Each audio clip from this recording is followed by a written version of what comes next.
primeira igreja presbiteriana em Petrolina, acolhendo vidas, adorando a Deus e anunciando às nações.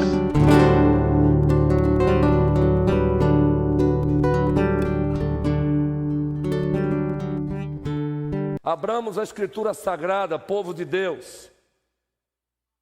Na primeira carta de Deus aos Tessalonicenses, a primeira carta de Deus aos Tessalonicenses, primeiro capítulo, e observem como o apóstolo Paulo apresenta a igreja de Tessalônica.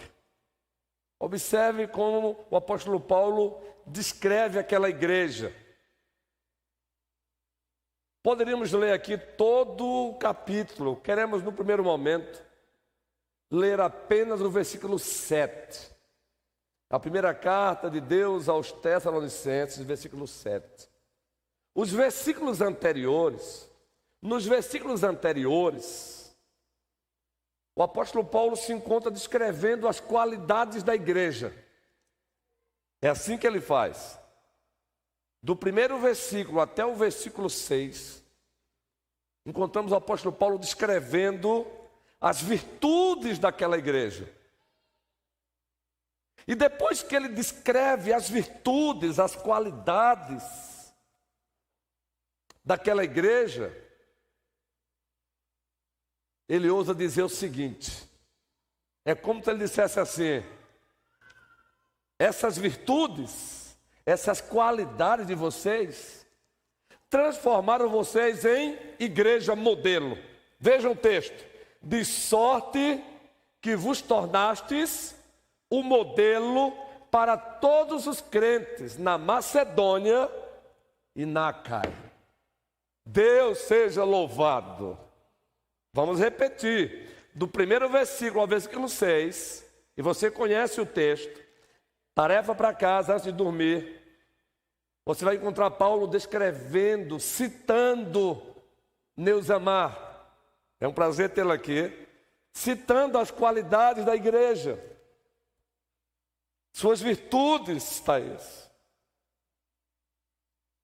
E no versículo 7 é como se ele dissesse: em virtude dessas qualidades, por conta dessas qualidades, dessas virtudes, vocês se tornaram modelos para todas as igrejas.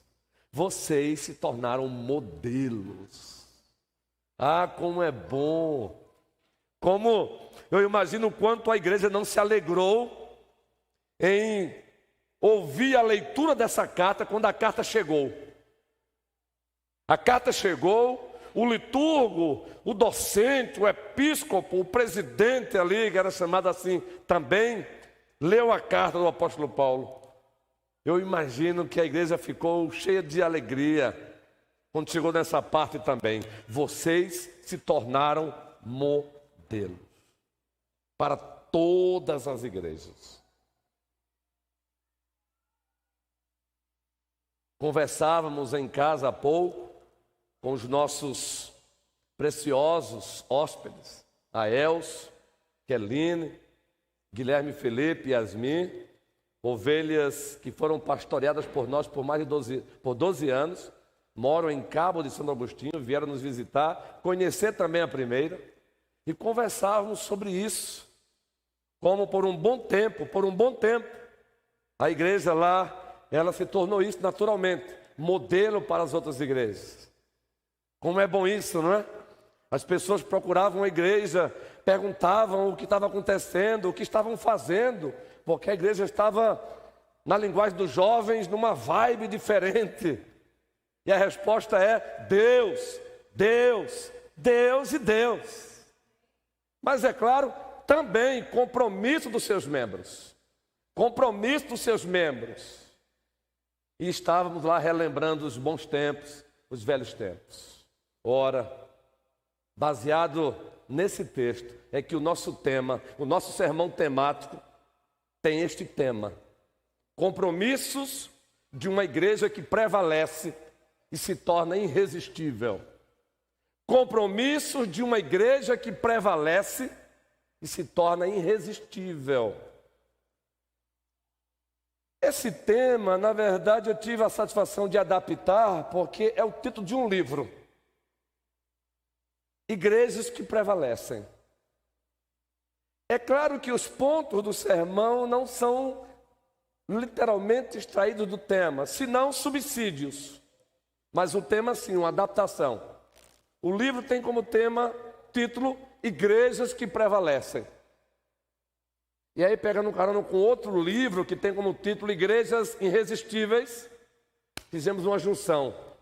Compromissos de uma igreja que prevalece e se torna irresistível, e se torna modelo. E o nosso texto, que tem como a base a homilética, é a primeira carta de Deus aos Tessalonicenses, capítulo 4, versículo 7. Porque Paulo deixa bem claro: por conta dessas vossas qualidades, vocês se tornaram modelos para todas as igrejas. Vocês se tornaram referências. E Paulo está dizendo isso com muita alegria, Denise, com muita satisfação. Então, rapidamente, vamos ver.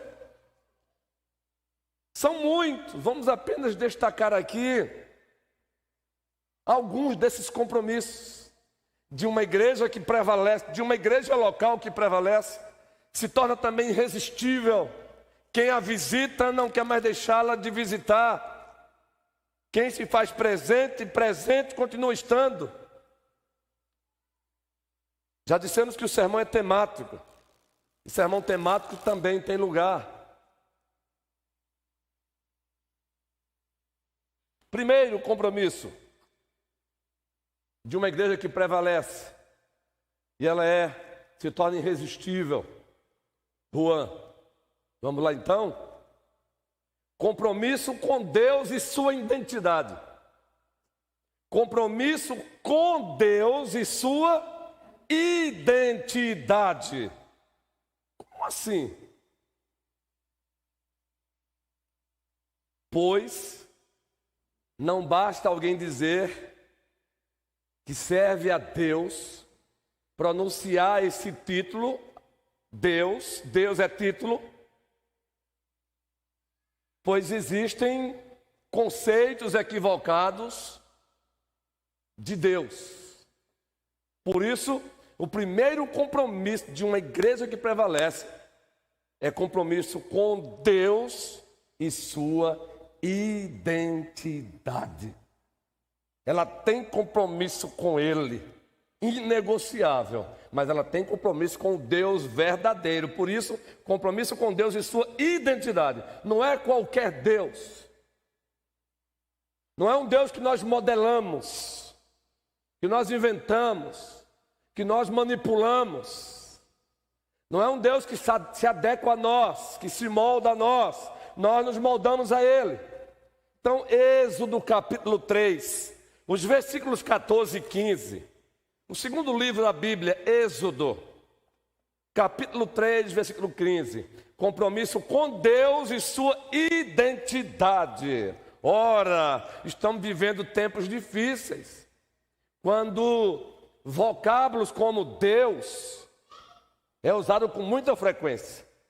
Mas é preciso perguntar quem está pronunciando, quem está citando esse título, sobre qual Deus estão falando. Sobre qual Deus estão falando. Tem que ter compromisso com Deus, mas o Deus que tem identidade inegociável. Êxodo capítulo 3, os versículos 14 e 15, assim se encontra.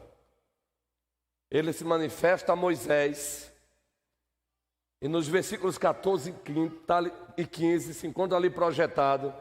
Esses versículos se encontram assim: disse Deus a Moisés: eu sou o que sou. Disse mais: assim dirás aos filhos de Israel: eu sou, me enviou a vós outros. Isso porque Moisés havia perguntado: e quando eu for e o povo perguntar, eu vou dizer o quê? Aí no versículo 15, disse Deus ainda mais a Moisés: assim dirás aos filhos de Israel: o Senhor, observem, identidade, o Deus dos vossos pais.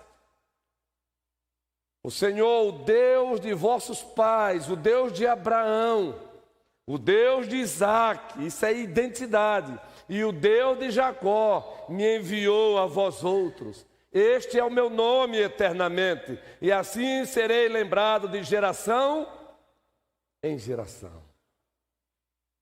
É compromisso com esse Deus, o Deus que existe e se deu a conhecer, e quando ele se deu a conhecer, ele também disse: eu sou o que eu sou. Daí as traduções em português, algumas nesse texto aí colocam Iavé, Javé ou Jeová. São apenas tentativas de traduzir o que está lá no hebraico. 4 consoantes em hebraicos. Javé, Iavé ou Jeová. No português, Senhor. Eu sou o que eu sou, Moisés. Pode falar para o povo que eu sou o que eu sou. Só que ele vai além, diz: fale para o povo que eu sou o Deus de Abraão. Aí o povo, tá, o Deus de Isaac. Quem mais? O Deus de Jacó. Então é preciso ter compromisso com Deus. Mas que Deus? O Deus que tem essa identidade. O eu sou. Aquele que era, que é e que há de vir, o Todo-Poderoso. O Deus de Abraão. Não é qualquer Deus. Não é por acaso que o próprio Deus diz isso. Olha, fale para o povo que eu sou o Deus de Abraão. E o povo sabe quem era Abraão. O povo sabe que Abraão teve compromisso comigo. Eu sou o Deus de Isaac. Vocês se lembram? Vocês ouviram dos vossos pais. Eu sou o Deus de Jacó. Então Moisés, fale para o povo que fui eu que enviei você. Fui eu que enviei você. Vai lá e diz o povo: eu sou o que eu sou. E depois, eu sou o Deus de Abraão, de Isaac e de Jacó. Então é preciso ter compromisso com Deus. Agora o Deus verdadeiro, o Deus que tem identidade. Ele não é o Deus que as pessoas modelam como querem. Aí vamos para o Novo Testamento, vamos encontrar o Emanuel, o Deus conosco, que armou a sua tenda entre nós, Jesus Cristo, perguntando aos seus próprios discípulos. Mateus 16, o Evangelho de Deus, segundo o apóstolo Mateus, o capítulo 16, nós encontramos esse diálogo do Emanuel, que armou a sua tenda entre nós, fazendo uma pergunta aos discípulos. Mateus 16, a partir do versículo 13. Observem, meus irmãos e minhas irmãs em Cristo Jesus. Mateus 16, a partir do versículo 13. Indo Jesus, olha aí o Emanuel. Lembram de Mateus, o primeiro capítulo? Foi o próprio Deus que disse: ele será chamado Emanuel, que significa Deus conosco. Indo Jesus para os lados de Cesareia de Filipe, perguntou a seus discípulos. É uma pergunta que envolve a sua identidade. Quem diz o povo ser o Filho do Homem? Aí a resposta dos discípulos. Vamos lá. E eles responderam: mestre, uns dizem que o Senhor é João Batista, que voltou a viver. Outros dizem que o Senhor é Elias. Olha, Senhor, outros dizem que o Senhor é Jeremias ou algum dos profetas. Aí agora ele pergunta novamente: mas vós, continuou ele, quem dizeis que eu sou? Aí aquele que se tornou o representante do colégio apostólico, por obra de Deus, o apóstolo Pedro disse assim: toda a igreja, vamos lá? Respondendo, Simão Pedro disse: tu és o Cristo, o Filho do Deus vivo. Aleluia! Isso é identidade. Deus se porta com a sua identidade. A igreja precisa entender isso. Uma igreja que prevalece, ela tem compromisso com Deus, mas com o Deus verdadeiro. Ela tem compromisso com a identidade de Deus. Porque estamos contemplando hoje em dia cristãos que usam esse título de Deus, dizem que serve a Deus, mas você percebe que esse viver no dia a dia não tem nada a ver com esse Deus. Não tem nada a ver com o eu sou, não tem nada a ver com o Deus de Abraão, de Isaac e de Jacó, não tem nada a ver com o Emanuel, com o Deus conosco.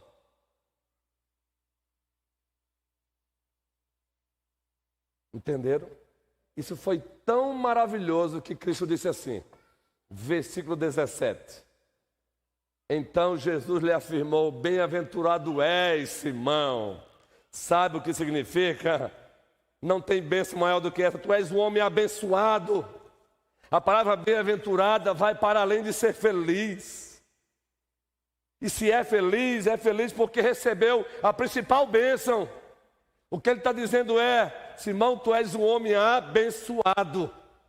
E sabe quem te abençoou, Simão? Simão, não foi você mesmo, não. O teu QI não é melhor do que os outros, não. A tua inteligência não é melhor do que os outros, não. Ô Simão, tu és um homem bem-aventurado, tu és abençoado, sabe por quê? Você se tornou objeto da graça de Deus. Simão, Bajonas, porque não foi carne e sangue que tu revelaram, mas meu Pai que estás nos céus. Então tu és abençoado, tu és objeto da bênção de Deus. E um homem que Deus abençoa, ele é isso, ele é bem-aventurado. Não é porque ele é abençoado que Deus o abençoa. Ele é abençoado porque Deus o abençoou. Identidade. Uma igreja que prevalece, ela não deixa que outros moldem ou deturpem o seu Deus. João 17, Cristo fez uma oração e nessa oração um dos pedidos é este. E a vida eterna é esta, que conheçam a Ti, o único Deus, anotinha, verdadeiro, e a Jesus Cristo, a quem enviaste. Aí João 14,6, Cristo diz, eu sou o caminho, a verdade e a vida, ninguém vem ao Pai senão por mim. Louvado seja o Senhor. Então que a nossa família da primeira aqui, que nós prossigamos com esse compromisso com Deus e com a sua identidade. Não vamos deixar que nada e ninguém venha deturpar a identidade do nosso Deus. O nosso Deus é o eu sou, o nosso Deus é o Deus de Abraão, de Isaac e de Jacó. O nosso Deus é Emanuel, é o Deus conosco. É o único Deus que subsiste em três pessoas, o Pai, o Filho e o Espírito Santo. A Ele a glória, hoje e sempre. Amém. Segundo compromisso de uma igreja que prevalece.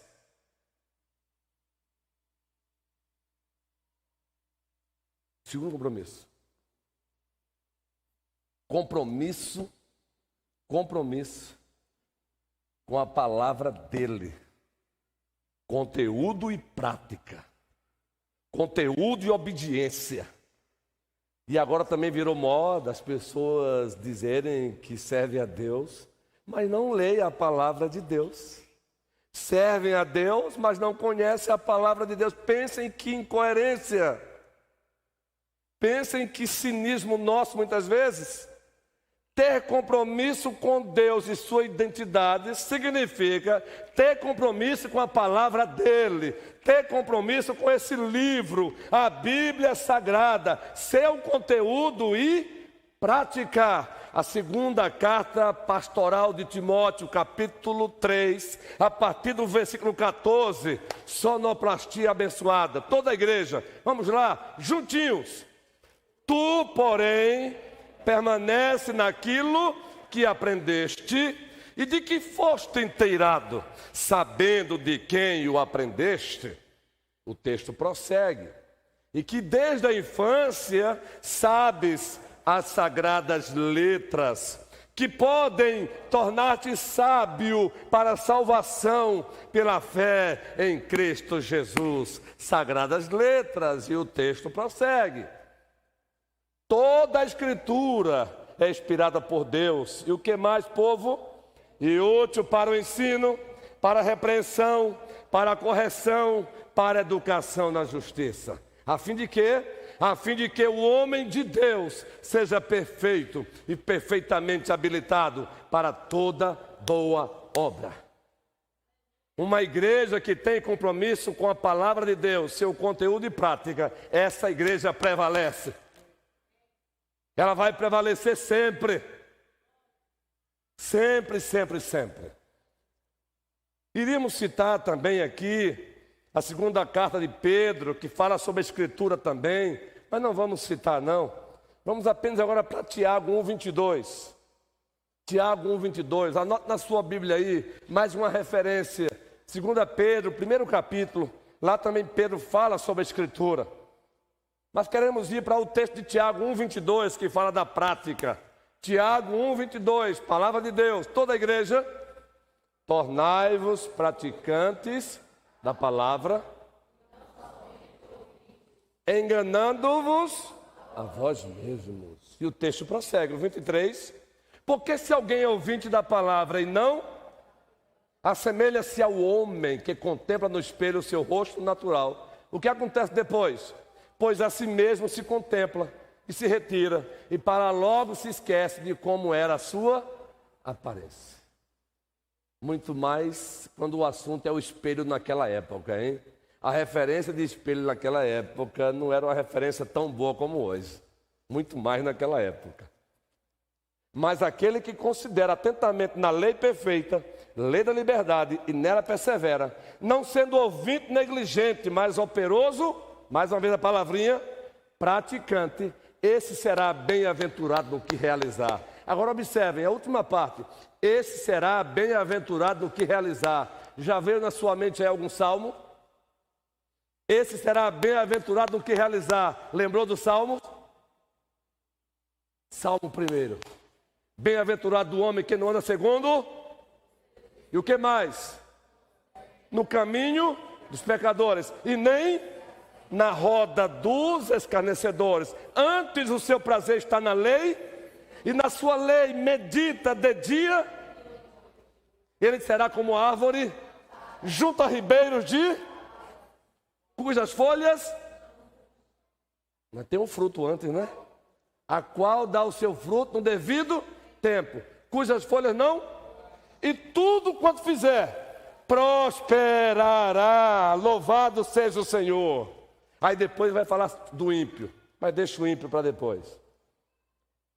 O crente que tem compromisso com a palavra de Deus, seu conteúdo e prática, ele dá frutos, ele frutifica onde ele vai, onde ele coloca o pé, ele frutifica. Isso não significa ausência de problemas.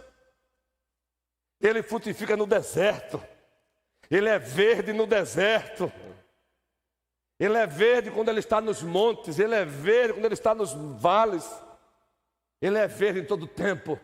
Porque a sua fonte de água vida, a sua fonte de água viva não são as circunstâncias, mas Ele, Jesus Cristo. A palavra de Jesus Cristo é vida. Uma igreja assim, Flávia, ela prevalece. E o nosso 2023 vai ser assim. Foi assim em 2022... e querendo ele, será 2023. Uma igreja cada vez mais compromissada com a palavra dele. Conteúdo e prática. Terceiro compromisso. De uma igreja que prevalece. Tiago.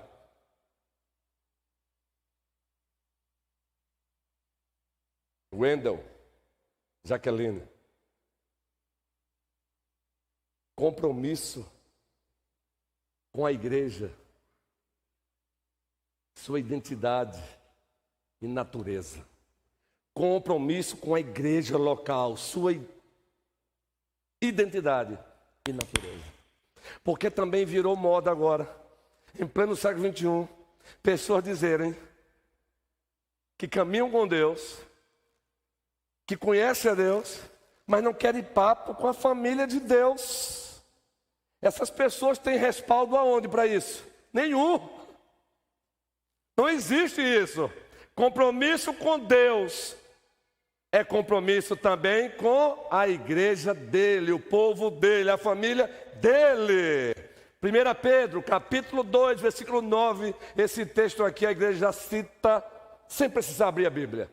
1 Pedro, capítulo 2, versículo 9.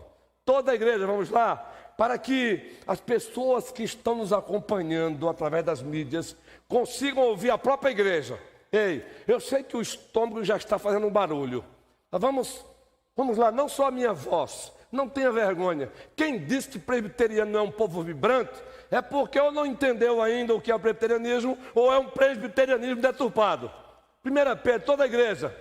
Vós, porém, sois raça eleita, sacerdócio real, nação santa, povo de propriedade exclusiva de Deus, a fim de proclamardes as virtudes daquele que vos chamou das trevas para a sua maravilhosa luz.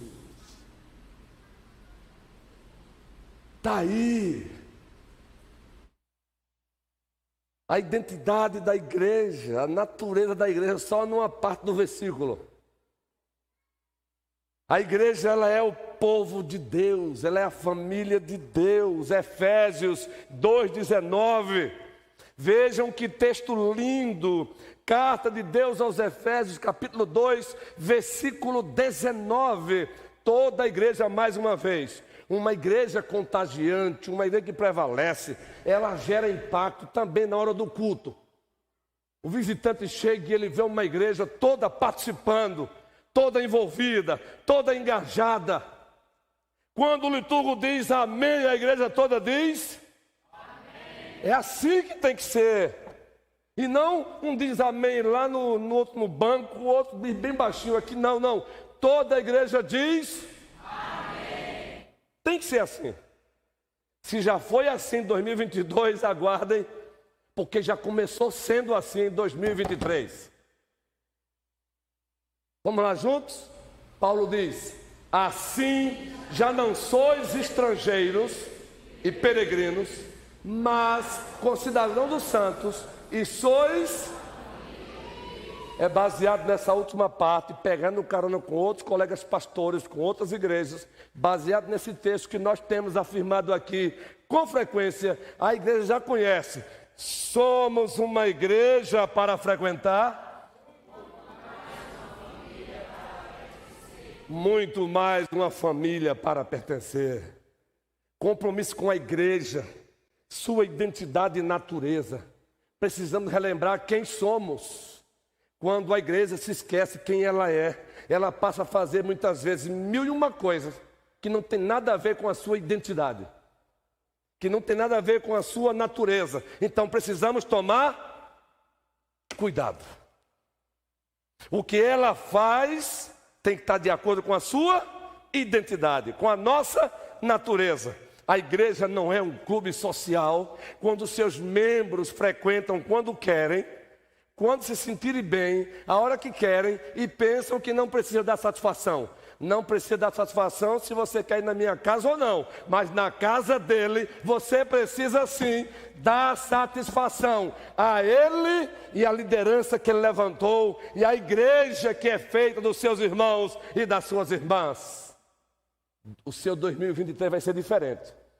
Se você já é bênção, você vai querer ser mais bênção ainda. E uma delas é compromisso com a igreja, sua identidade e natureza. Você não é um turista eclesiástico, você é membro da família de Deus. Membro da família. A igreja não é uma igreja, ela é a família de Deus. A raça eleita, o sacerdócio real, a nação santa. E por favor, sempre que fazemos uma aplicação dessa, se de repente você se torna objeto de uma das aplicações, sabe, no lugar de você ficar com raiva do que deveria fazer? Obrigado, Abba. Obrigado, Abba.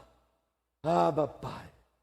Porque quando Deus exorta é porque Ele ama. Exortação de Deus é manifestação de cuidado, é de amor. Entenda. Quando você se encontrar sendo objeto de uma palavra de Deus através dos ministros da palavra, entenda. Não fique com raiva dos ministros da palavra, dos pregadores. Olhe que pensem, relembre por trás deles. Está Deus falando com você.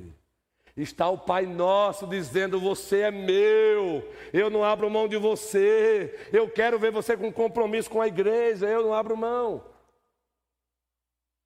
Uma igreja assim, ela prevalece. E como ela prevalece? Agora observe, eu não vou deixar esse ponto passar batido não. Em outras ocasiões citaremos outros. Temos mais, aí uns 2 aí mais ou menos. Uma igreja que prevalece, se torna irresistível. Ela tem compromisso com os líderes vocacionados e arrojados da parte de Deus. Ela tem esse compromisso. Atos 28, 20 e 28. O que é que diz o texto? Atendei por vós e por todo o rebanho sobre o qual o Espírito Santo vos constituiu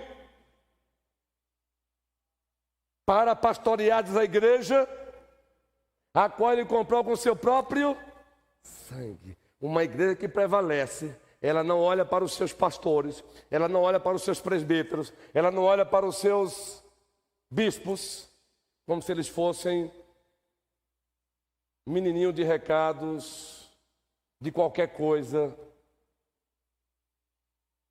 ou para qualquer pessoa. Mas são homens levantados por Deus para pastorear a própria igreja de Deus. Então ela respeita esses homens, ela ora por eles e ela os valoriza. Qual foi a última vez nesta semana que você citou o nome de um dos teus líderes? Na oração, é só você e Deus. E qual foi a última vez nessa semana que você disse: obrigado por este presbítero existir? Não tem problema se você disser na oração: ele não é perfeito, porque perfeito aqui ninguém é. Mas obrigado por ele existir. Obrigado porque o diácono tal existe. Obrigado, obrigado, Senhor.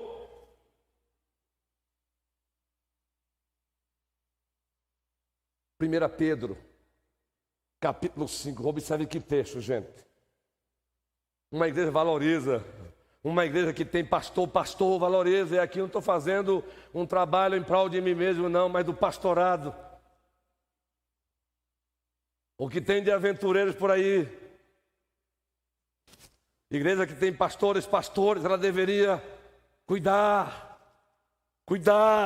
segurar. E eu me refiro a toda a liderança. 1 Pedro capítulo 5 diz assim o texto: rogo, pois, aos presbíteros que há entre vós, eu presbítero com eles, e testemunha do sofrimento de Cristo, e ainda coparticipante da glória que há de ser revelada, pastoreai o rebanho de Deus que há entre vós, não por constrangimento, mas espontaneamente, como Deus quer, nem por sorte da ganância, mas de boa vontade. Nem como dominadores dos que vos foram confiados antes, tornando-vos modelos do rebanho. Agora observe esse texto. Ora, logo que o Supremo Pastor se manifestar, recebereis o que, gente? A inacessível coroa da glória. Uma igreja que prevalece, ela tem uma liderança vocacionada conduzindo ela. Ela tem uma liderança cheia do Espírito Santo conduzindo ela. Ela tem uma liderança arrojada conduzindo ela. Ela tem uma liderança visionária conduzindo ela. Perfeita não, mas tem uma liderança saudável. Isso é maravilhoso. Então, essa igreja que tem essa liderança, ela é uma igreja que prevalece. Observe as igrejas que estão em declínio por esse Brasil afora. Uma das causas, uma liderança fraca, sem visão, sem discernimento, sem sabedoria.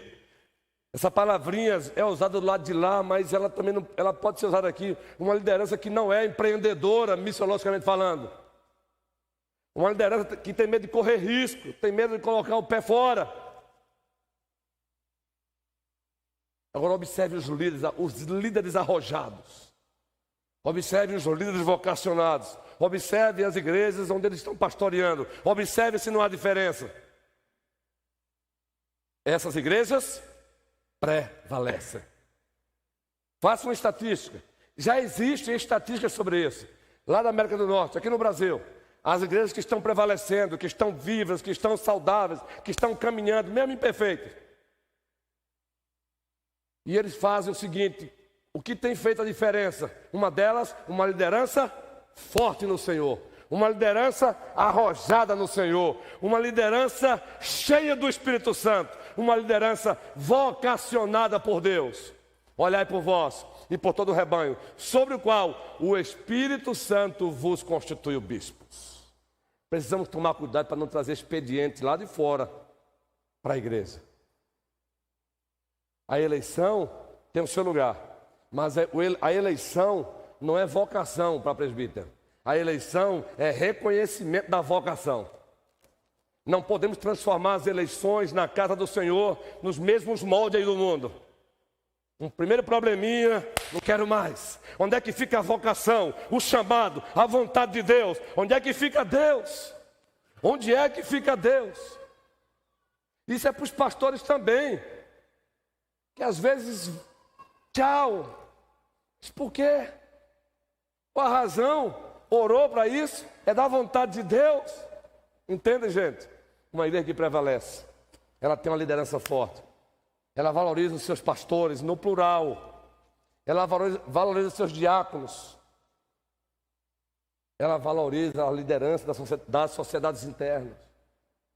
Paulo fazia isso. Quando ele ousou mandar alguém para visitar a igreja de Filipos, quem ele mandou? Quando ele ousou mandar um pastor, um líder para visitar a igreja de Filipos, quem ele disse que mandaria? Timóteo. E ele ainda faz questão de dizer a razão. Ele não cita nome não, mas diz assim, olha, alguns por aí estão com os olhos fitos nos umbigos. Timóteo não, eu dou testemunha. Timóteo não, esse aí está preocupado com vocês, então é ele que eu vou mandar. Quando ele diz para a igreja de Filipos, honrai a homens como este, ele citou quem? Paulo diz para a igreja de Filipos, honrai a homens como este. Ele estava pensando em quem? Qual nome? Qual líder? Epafrodito, que Paulo está dizendo ei, tem um Epafrodito aí? Se agarre e não deixe ele ir embora nunca, só se for da vontade de Deus. Tem um Epafrodito aí? Valorize, cuide, porque está difícil encontrar Epafroditos. É isso que ele está dizendo, honre, cuide, valorize, segure. Uma igreja assim ela prevalece. Estamos encerrando já, tem um ceia ainda. Mas vocês vão considerar hoje atipicamente, começamos um pouco mais tarde. Não vai ser assim sempre, por algumas razões que como colégio pastoral conversamos ali, rapidamente. Abra sua Bíblia, ainda na primeira carta de Deus aos Tessalonicenses, capítulo 4. Uma igreja que prevalece também, ela faz isso aqui, ó. Observem, toda a igreja, finalmente... Irmãos, nós vos e exortamos no Senhor Jesus, que como de nós recebestes, deveis viver e agradar a Deus, e efetivamente estáis fazendo, continueis progredindo cada vez mais. Agora observe o versículo 2. Porque estáis inteirados de quantas instruções vos demos da parte do Senhor. Vamos lá. E o texto continua. Pois esta é a vontade de Deus, toda a igreja, a vossa santificação, que vos abstenhais da prostituição. Não vou continuar mais aí não. Só a primeira parte. Qual é a vontade de Deus? A vossa santificação. Uma igreja que tem compromisso com a santidade que Deus estabeleceu para ela, essa igreja prevalece. Não são as santidades equivocadas, as deturpações, os extremos. Mas a santidade que Deus estabeleceu para ela. E a santidade que Deus estabeleceu para ela está aqui. E a santidade, modelo padrão que Deus estabeleceu para ela é Jesus Cristo. Romanos 8, 29, Mauro. A fim de que ele seja o primogênito entre muitos irmãos. Mas olha antes, Romanos 8, 28, na verdade. Todas as coisas cooperam para o bem daqueles que foram chamados segundo. E o texto diz o que mais? Quem conhece o 29? Põe aí na tela. Romanos 8, 28, 29. Porquanto aos que de antemão conheceu também os, para serem conformes à imagem de quem? Do pastor Lisson Nilson? Para serem conformes à imagem de Jesus Cristo. Sabe qual é o nosso principal trabalho pastoral? É trabalharmos com diligência para vermos mais e mais cada ovelha, cada vez mais parecida com Cristo Jesus. Esse é o ministério que tem êxito. É ver mais e mais Raquel, carinhosamente, Kel parecida com Cristo. Jonathan parecido com Cristo. Samara parecido com Cristo. E não comigo. Porque se estiver parecido comigo, como eu sou mutável, vai parecer aqui e acolá com muitas coisas. Mas como Cristo é imutável, vai ser sempre com Ele. A face dEle, a glória dEle. Nesse processo somos apenas instrumentos. E encerrando de vez, repito, uma igreja que prevalece tem compromisso com a santidade que Deus estabeleceu para ela. Por último, ela tem compromisso com a missão, natureza, extensão e propósito. Ela tem compromisso com a missão, natureza, extensão e propósito. 1 Pedro, novamente, capítulo 2, versículo 9. O que é que diz? A última parte. A fim de proclamardes as virtudes daquele que vos chamou para a sua. Na primeira parte você encontra a identidade da igreja. Na segunda parte a sua missão, natureza, extensão e propósito. Mateus 28, Marcos 16. Se tem um texto aqui conhecido por vocês é Mateus 28, versículo 18, não é, Sandra? Não é, Juan? Vamos orar, Juan, para que o projeto Solo aconteça, não é? Todo o poder me foi dado nos céus e na terra. Portanto, ide e fazei discípulos de todas, batizando-os em nome do Pai e do Filho, ensinando-os a guardar todas as coisas que vos tenho. Eis que eu estou convosco todos os dias. Atos 1:8. E recebereis poder ao descer sobre vós o Espírito Santo, e sereis minhas testemunhas, tanto em Jerusalém, Judeia, Samaria, até os confins da terra. Uma igreja que prevalece, ela tem compromisso com a missão, natureza, extensão e propósito. Qual é o propósito principal da missão? Romanos 8, 11, 33. Romanos 11, 33, 34, 35, 36. Romanos 11, 33, 34, 35 e 36. Doxologia paulina. Ato de adoração. Toda a igreja. Ó profundidade da riqueza, tanto da sabedoria como do conhecimento de Deus. Quão insondáveis são os seus juízos, quão inescrutáveis os seus caminhos. Quem, pois, conheceu a mente do Senhor? Ou quem foi o seu conselheiro? Ou quem primeiro deu a ele para que ele venha a ser restituído? Porque dele...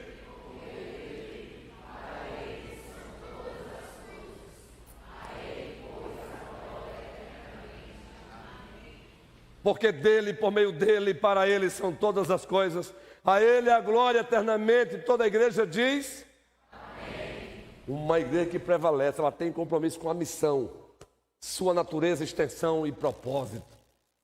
Só aqui daria um sermão separado.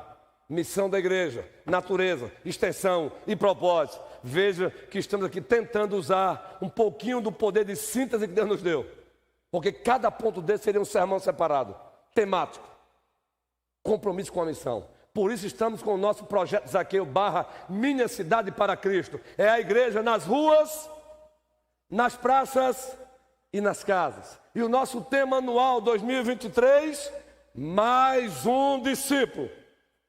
E é todo mundo engajado. Queremos ver o nosso projeto Suzana, Raquel, arrojado. Como é que é? Ah, pastor, o senhor pensa grande demais, porque o nosso Deus é grande. Vamos ter uma sala maior. Já pensou? Instituto o quê?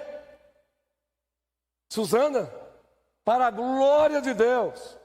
Ô Denise, os seus amigos médicos, pode pegar logo o nome deles. O dia D da primeira em Petrolina. Atendimento médico, corte de cabelo, orientação, banho para quem não se banha, carência, atenção, ouvir. O que tem de gente precisando de nós não é brincadeira. Egi, pode se preparar. As terapeutas aí que se preparem. Uma igreja que faz isso, ela pode se preparar, ela pode alargar suas tendas, porque Deus tem compromisso com quem tem compromisso com a obra dele. Deus tem compromisso com quem tem compromisso com a missão dele. Projeto Ana, que bênção, SAF com 50 mulheres, 100. Ah, pastor, para com isso. Paro não, porque o nosso Deus é grande. O MP, ô Juan, Projeto Sola, é um namoro aí, né, Juan? É possível, o nosso Deus é o Deus do impossível. Quem sabe não se torna aí a conferência anual da primeira, mês de outubro. Ore, guerreiro. O Colégio Pastoral está conversando sobre isso. O MP. UPA. Ministério de Cânticos, fazendo mais e mais com excelência.